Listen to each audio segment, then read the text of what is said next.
Welcome to the Tradie Wife Life podcast, brought to you by Tradies in Business, where we talk to tradie wives about their goals, their challenges, their hopes and dreams, and how their trade business can help with that.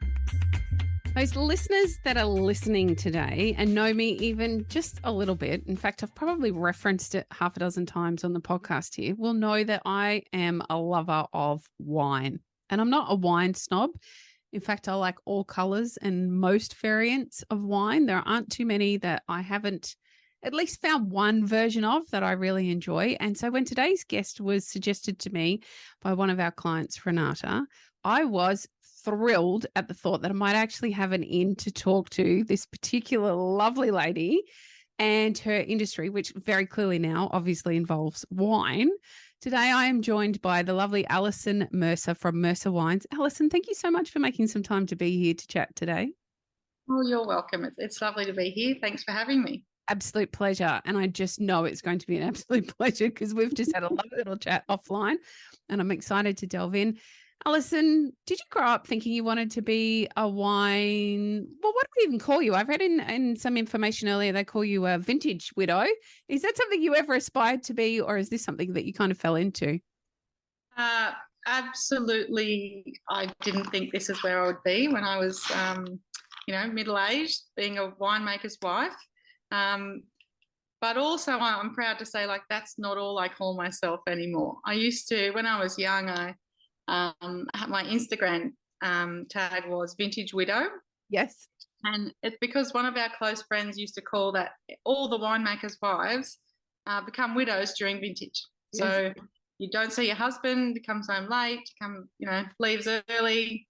Sometimes you leave out food and it's gone when they get back. But mostly you don't see them in the Hunter Valley, it's about a month or two. Mm-hmm. And in other regions, it's longer. Wow. That's fascinating to me. Oh my gosh, there's so much to unpack here today. Okay, so tell us about, did you grow up in the Hunter? Has this always been on your radar, the whole concept of winemaking? Because I live west of Brisbane and there are no wineries around me. Actually, there is one kind of close by, but it's not a concept here for us. We're very good at drinking wine by the river, but we're not much good at growing our own wine and making it. Did you grow up in the Hunter, and has this always been around for you? Yeah, there's a small town called Cessnock just outside of the Hunter Valley. Yep. And that's where Aaron and I grew up. So Aaron was from a little town called Bellbird, which is really Cessnock, but, a little suburb in the Hunter Valley. And I'm in Cessnock, and we went to high school together. Wow. Made friends there and then got together after school. But the Hunter Valley has always been a big part of our lives in terms of being surrounded by wine, but also being surrounded by coal mines. So Aaron's dad was a coal miner, mm-hmm. and his mum was home with him. And my mum was a nurse, and dad was a milko and a bit of an entrepreneur and had a few different businesses. Mm-hmm. So we're not from wine families by any means. But when we finished school, both of us went into hospitality. Aaron got a job at a lovely winery called Scarborough, mm-hmm. and they've been a great family support ever since that day. He worked with Ian Scarborough for 10 years in the winery. Wow. And learned a lot about how to make wine and how to sell wine. And I worked in hospitality in terms of hotels and restaurants. So it was a great beginning for us to see what the Hunter Valley could offer in terms of jobs and careers. But it definitely wasn't our intent to stay in that industry. It just sort of grabbed us. And, Aaron loved it and he never left. So what was the transition like? Because I can imagine working. Well, maybe I need to understand what Aaron was doing initially at Scarborough. What was his role there, and then how did it evolve to what you're doing now? So he started at Cellar Door, mm-hmm. selling wine. So he talked to people about wine, how it was made, where it came from, this soil, this grape. Scarborough made Chardonnay, so he talked a lot about different types of Chardonnay. Uh-huh. And he has the gift of the gab. So he's also quite a strapping lad. So I think the second year he was working there, Ian Scarborough said to him, all right, you're in the winery. Yes. You're not allowed to touch anything important, but you can wash the grape bins and you can dig holes. Okay. And then the next year he graduated and he was allowed to drive the forklift or, do something a little bit more important. Mm-hmm. But he was just Ian Scarborough's second and did everything that Ian did for a long time. And that's how he learnt. There's quite a science to it, is my understanding. Now, I'm going to be really bogan and say I know nothing about the science. It's got bubbles or it doesn't. There are different grape varieties that taste. Some I really like and some I don't. Mostly I like most of them, if I'm really, really honest. And I don't understand the science. And I think perhaps this leads on to a bit of the conversation later where we talk about how you guys do what you do. I can imagine it must have been really complicated in the beginning to understand the science of winemaking. When I think about any cellar door experience I've had, when the lovely, gorgeous person is standing in front of me and they're explaining all the things I can taste, if they don't tell me I can taste it, I can't taste it. It's only when they tell me about the fruit or the woodiness or the often there's a taste of leather or chocolate or something, I can't taste it without their information. So there's an awful lot of science and smarts that goes behind that. And I can't imagine that would be easy to learn. Well, that part is easy to learn because it's about memory. So when you try a wine, if you remember a part of it, then next time you taste it, your brain will remember that pathway and go, oh, I remember the rock melon I tasted last time I had this Chardonnay, or I just remember that this makes me feel good when I drink it. So I remember this Chardonnay and it's my favourite. Yep. I think tasting wine, especially in the Hunter Valley, has become a lot less pretentious. So it's for everybody. You can come along and not know anything, and people in cellar doors in the Hunter Valley will help guide you and teach you. And you'll remember that a little bit when you go home. Yeah. And initially, I think the science of winemaking comes after study. And Aaron didn't do any study. He actually was at university studying environmental science, and I was at university studying teaching. Mm-hmm. And our families were very big on education and always doing better than they did. So we both went to university. And it wasn't until Aaron did a postgraduate degree in winemaking 10 years later that he really got into the chemistry and biology of winemaking and learned how all of that worked. Yeah. And that's the part of winemaking that's important to make a quality wine. Yes. But he can't really affect the flavours of wine. That's subjective for everybody because I don't know what you taste and you don't know what I taste. I can suggest things to you which will change your memory of that wine. Yeah. But yeah, I just can't ever tell what you're tasting. So science, I call that bit art, really. Like the art of wine tasting is creative and subjective. But the science of winemaking is the quality and what he does in the winery.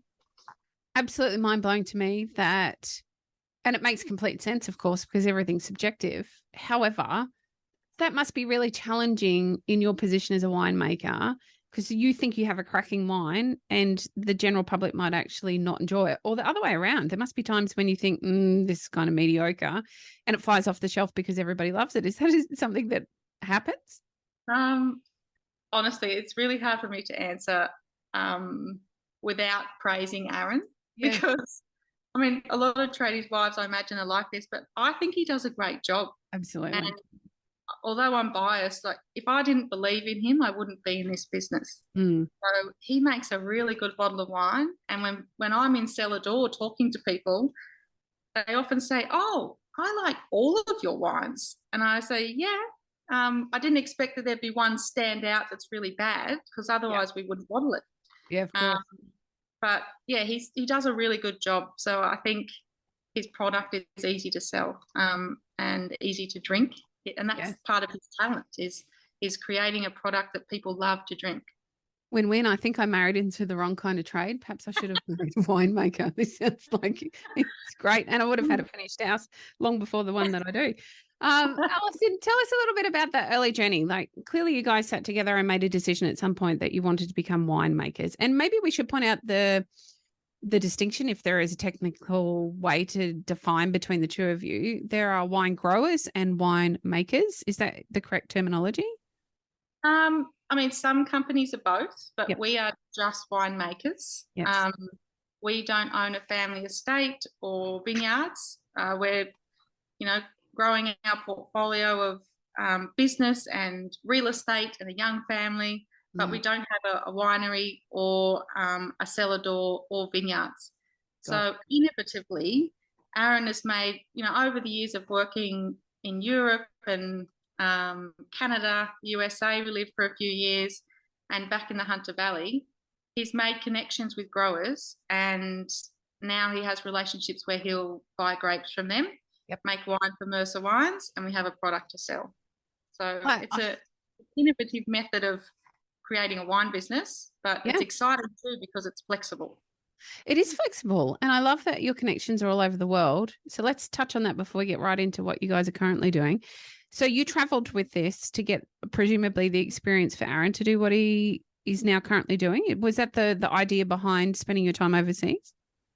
Yes, and my love of travel, I think. Aaron loved traveling too. He was always watching cooking shows and things when he was younger.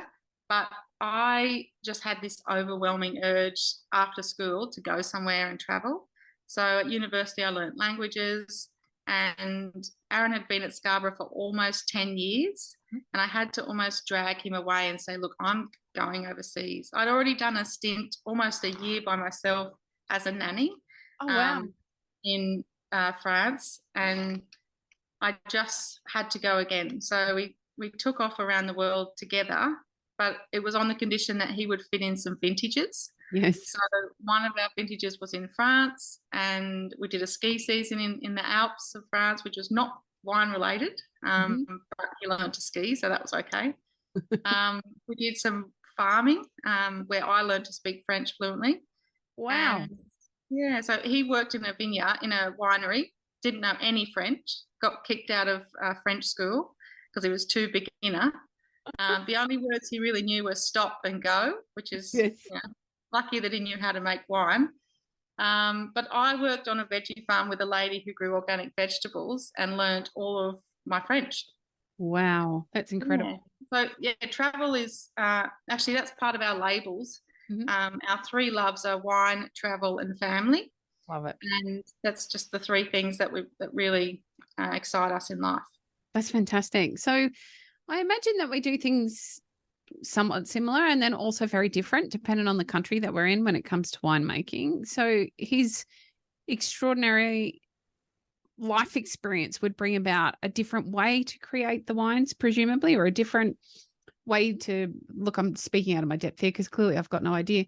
I presume, and you're going to tell me if I'm wrong, that what he has learnt is the way to create different blends so that you have a unique proposition with what you create with Mercer Wines. Is that in fact true, or am I talking out of my backside?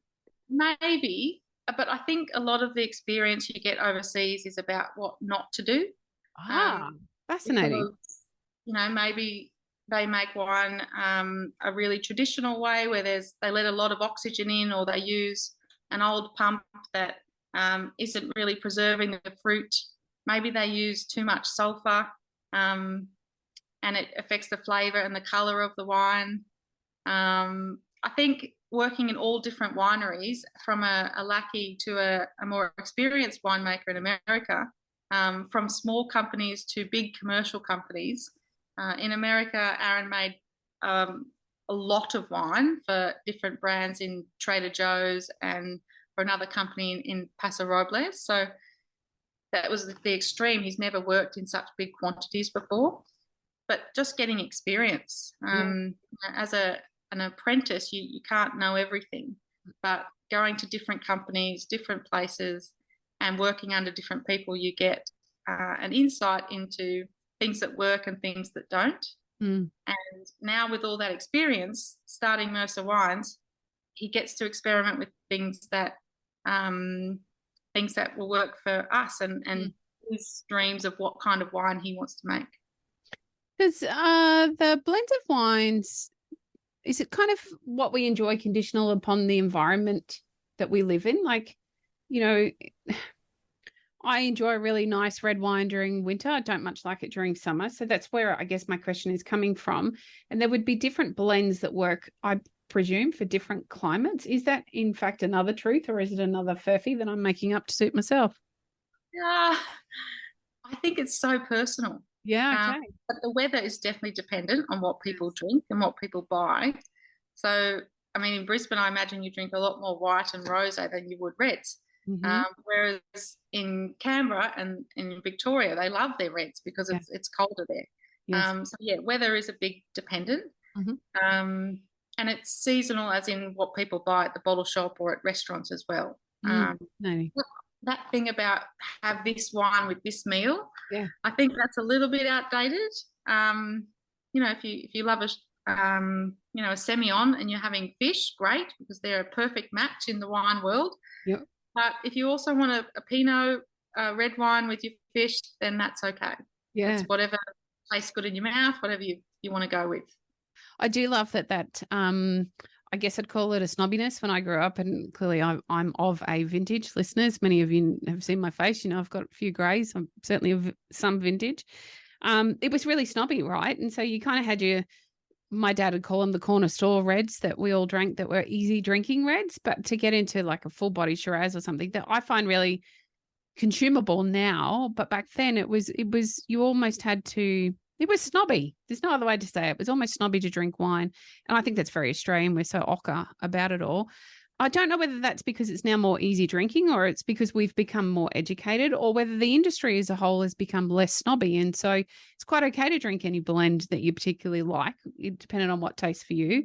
Or it's okay for you to, as you say, pair a red with your fish if that's what floats your boat. So yeah, it's certainly it appears to me to be a different industry than it was, say, I'm going to say 20 years ago, because that's a bit flattering to me.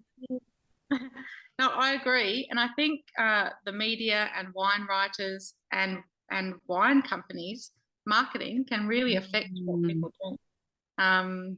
Like at the moment, there's a craze about no low wines. Mm-hmm. So sometimes they've got no preservatives and low alcohol or no alcohol. Mm-hmm. And that's a marketing thing. It's also a health choice. Yeah. And some people are going with that. But there's still wine with dinner and wine when you're out at a pub, wine when you're at a restaurant, that people still choose to drink their favourite thing. At Cellar Door, I think the best thing is you've got a captive audience because people came to visit you for starters. They made a choice to go there.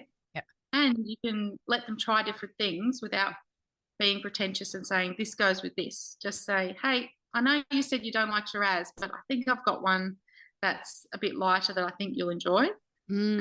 Or give them something blind and say, all right, I've got two wines here. One's a Shiraz and one's a Montepulciano. Do you want to try and guess the difference? And then they go, oh, I actually like that one. I'm like, oh, well, that was the Shiraz. So, I love that. Yeah, so you give people a bit of fun in Cellar Door and something to change up their ideas of what they should like and what they used to like. My tastes have definitely changed with age. So I think it's a personal thing, and perhaps our bodies change taste with age. I'm not sure. Makes complete sense to me. Alison, can we talk about the business of wine? So the two of you have returned home to the Hunter Valley and you've at some point made a decision that you want to go into business together creating wines. Tell me about how that started out for you guys and what the journey was like in the early days. Yeah, I still can't believe that I'm here sometimes because I am a primary school teacher. Wow. I've only been on maternity leave with Charlie for two years. So before that, I was primary school teaching and business, like doing all the back end stuff of the business. Yep. Just mostly starting it up, doing the accounts, sort of tidying up things that Aaron doesn't finish. That's how I started. And then I'm quite good at that. And I like events and I like organising things. So it worked well. And then I had Charlie and I just, I'm not going to go straight back to work after a baby. So it was flexible and I could take Charlie along to most things I was doing. So, and it was, I think about 6 months in, Aaron said to me, now you've got to decide. You've got to decide if you're all in and you're going to be in the business or you're going back to teaching. Like, what is it? And I just I didn't want to leave Charlie so young. So I said, all right, I'm in. And I still sometimes think, like, why am I in? Someone else can do this. Someone else can do it. And then I go, oh, no one else can do what I do. So, so I'm in the business, but I still don't know what I'm doing. That's how I feel. That's a very familiar tale. I think the same thing could be said by just about every tradie wife I've ever spoken to. So how long have you guys been in business? How long has Mercer Wines been in existence? And how has it grown over that time, Alison? So I think this is our fourth vintage. The first vintage, I wasn't really involved, but yeah, three vintages. Aaron's gone around vineyards and sourced grapes, and we have our own label. So during that time, we've kind of underpinned the business with contract services. So Aaron's also a contract winemaker, and making wine for bigger companies or even smaller companies who don't have their own winemaker. So he's just renting himself out and his services until we grow enough in our brand to be just Mercer Wines. So I forget the question. Maybe about the growth, Alison. So, this is your fourth vintage now. Clearly, there's been a lot of growth. I imagine as a business, it could be quite challenging to get your product out into the marketplace as well. So maybe you could share a little bit about what that's looked like. Yeah. I think early on we hooked up with a great distributor in Sydney, which is our closest market. So AJWM, Andrew Jamison Wine Merchants, they sell our wine in Sydney, and we're in a lot of cool venues and bottle shops that really help get our name out there. Love it. And when people say, where can I see your wine? We say, okay, you can go to Icebergs in Bondi, you'll find our Rosado or something like that. Nice. Well done. Or Nomads, our Pinot Grigio's on the list at Nomad, and it's impressive to be with a distributor who knows a lot of cool places in Sydney. And we're not really in the midst of like hip and cool winemakers because we're middle aged and on the younger side of middle aged. But yes, nicely put. Making great quality wine, winning awards left, right, and centre. And I think our growth is a bit at the moment, it's on the rise, and we're just so in growth mode because so many things are happening. So it's a bit about networking. It's a bit about giving back to the industry of winemaking and Wine New South Wales. It's a bit about entering wine shows. But we've grown in staff. Like we have someone in the winery with Aaron now. We have Kiri who makes wine with him. We have a pop-up cellar door, and we've got cellar door staff, and we have someone to do accounts. We have a really great small team, which has really enhanced our growth and made us freer to do different parts of the business. That's fantastic. You're speaking my language there. Also, is it? Again, I've made some assumptions, so I'll ask the question first. When you do your vintage and you've created your wine for the period, does it get to the point where it runs out, or do you have a consistent supply through to next year? Well, that's a good question because it's unpredictable. We don't really know how much wine we're going to need. I mean, we forecast, we guess, but sometimes we're wrong. Yeah. And that's like Aaron does most of that. Yep. Because he buys the grapes. But that decision is made a long time before we bottle wine. So it's like how much grapes we're going to buy this year of this variety. And then, if Chardonnay suddenly becomes unpopular, but we've got 20,000 tons of Chardonnay, what are we going to do with it? Like, we have to split. We have to run it through cellar door and talk people into it. Yeah. Find a restaurant that wants to serve it by the glass, or that there are other ways to sell wine. Like occasionally we put some wine into wine selectors club packs. So our wine will be distributed to a wide amount of people. And if they see our wine and love it, then they might come to us direct next time. So you have to get creative with the selling process. I think that's the best way to explain it. There are lots of different ways to sell wine. I can imagine it could be really challenging from a marketing perspective because you don't know when you're making those decisions about what sort of quantity of grapes to buy, what's going to happen in the next period of time. I don't know how long that period is, but you don't, like you say, it might go out of flavor, or it might sell out really, really quickly. And then how do you keep the brand in top of mind if we don't have a product to sell in between now and when the next vintage is ready? Like that would be really quite complicated, and I think very unique to your industry. Is that stuff like, so you guys are doing the majority of this yourselves still? Is it all self-taught, or have you been able to, again, gain some of that knowledge from some of the people that you and Aaron have both worked with through the time? Yeah, we definitely get some help from people who have been in the Hunter Valley a long time. The Hunter Valley's been a really great community that, you know, if you've got a question, you can go and ask someone, no strings attached. They just tell you what they're doing or what works for them, which is really good. Mm. I've also done a few short courses while I've been off, but particularly in social media Yeah. and PR, that type of thing. Yeah, I think when you're marketing yourself, most of it's self-taught. Yes. We've done a lot of Googling and YouTubing and trying to learn things by ourselves Yeah. before, and we're still working it out. Yeah. So that's the exciting part of owning your own business, is just trying to figure out the next step. Yeah. Absolutely. And it can be the most terrifying bit because there's nobody else to rely on or blame if it all goes wrong. And that can be very handy, that's for sure. So guys, you don't have a family owned vineyard, which I can imagine could create some complexities.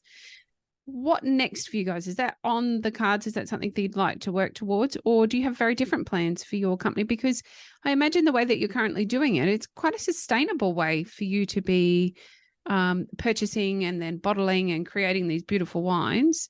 I'm really interested to understand where you would like to take this. Have you had some thoughts about your 5-10 year goals? Yeah, we have.